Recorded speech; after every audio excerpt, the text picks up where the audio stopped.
Hey guys, it's me again with another Canva tutorial. As you can see, there are a lot of templates in this screen.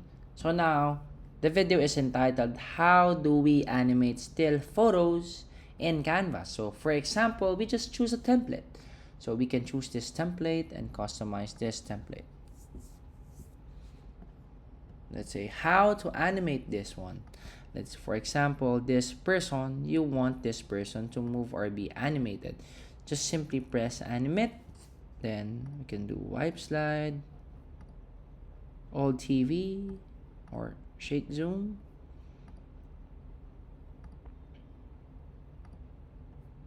Actually, there are a lot of animations here, so we can just, or if you want to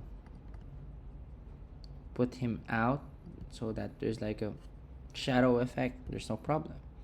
Press on baseline, breath, or any animations here. Or we can easily just add another person.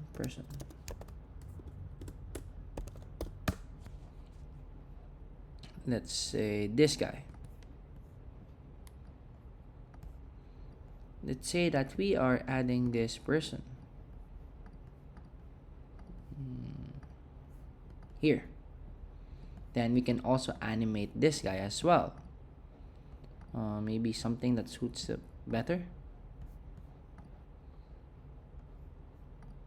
Maybe or wipe would do. So we can see that these images are already moving.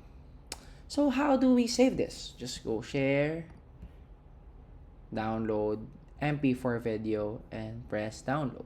So that's all for today's video, and if you want more Canva tips and Canva tutorial, just don't forget to like and subscribe to this channel, and on to the next video.